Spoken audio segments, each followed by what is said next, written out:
The knock came at 7:14 p.m.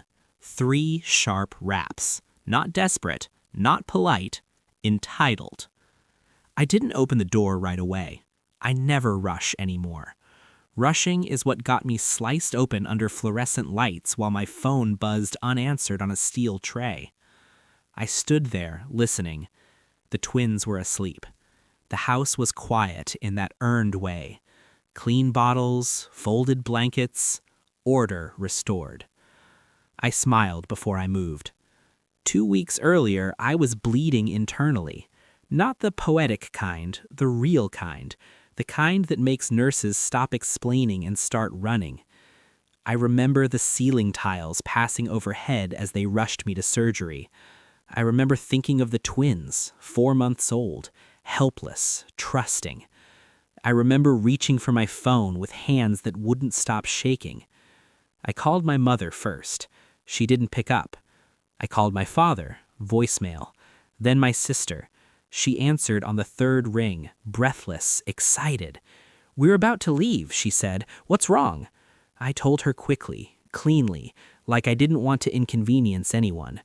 "I need someone to watch the babies, just tonight. I'm being prepped for emergency surgery." Silence, then a laugh. Small, nervous. "God, this timing is awful," she said. "We have tickets, front section." I heard my mother in the background. "Tell her we can't. She's always dramatic." My father added, loud enough for me to hear. "She chose this life." My sister came back on. Her voice hardened. "You're being a nuisance. We've planned this for months. We deserve this." Then she said it, the sentence to snap something clean inside me. "You're a burden. Figure it out." The call ended, not with anger, with finality. I stared at the screen while a nurse asked if I had anyone listed as an emergency contact. I said no. That was the truth. I just hadn't known it until then. I hired a nanny from the hospital bed. Background checked, licensed, calm voice. She arrived before I went under, held my twins like she already loved them.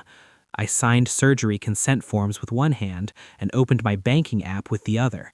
Because while they were screaming lyrics in a stadium, I was bleeding, and clarity has a way of sharpening priorities. I didn't cry, I audited.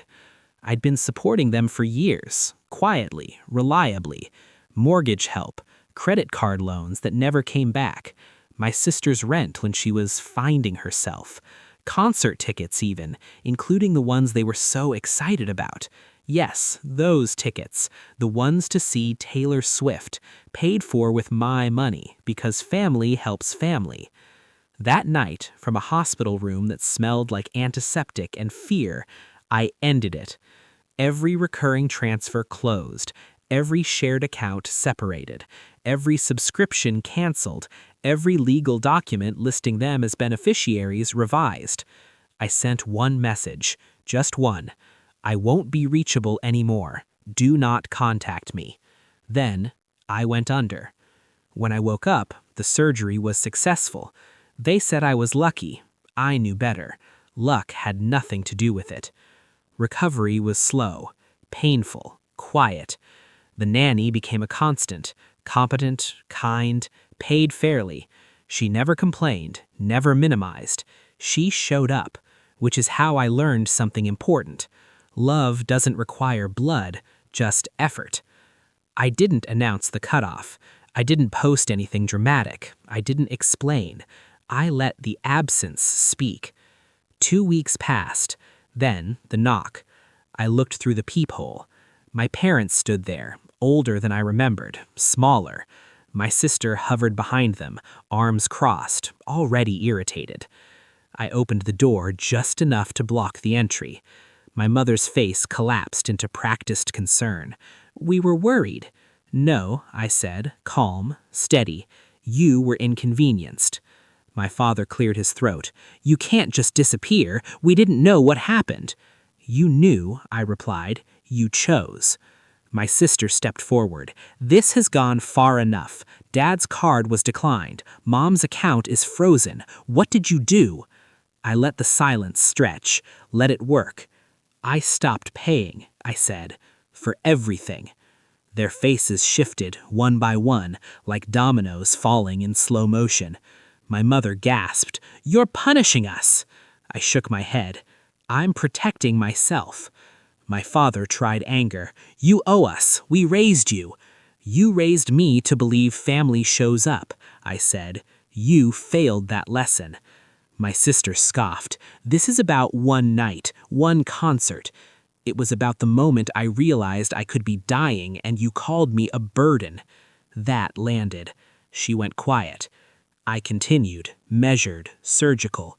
I updated my will, my emergency contacts, my children's guardianship. None of you are included. My mother reached for the door. I stepped back. "This is my home," I said. "You are not welcome." Tears came then. Real or not, it didn't matter. I felt nothing but relief. "You'll regret this," my father said. "Family is all you have." I smiled. Not cruel, honest. "No," I said. "Family is who stays when it's inconvenient." I closed the door. The lock clicked. Final. Clean. I stood there for a moment, listening to them argue on the porch, their voices fading as they realized there was nothing left to negotiate. Later, I checked on the twins. Peaceful, safe. I didn't feel vengeful. I felt light. Some betrayals don't deserve forgiveness. They deserve consequences. And some doors are meant to stay closed, not out of anger, but out of self-respect. The knock never came again.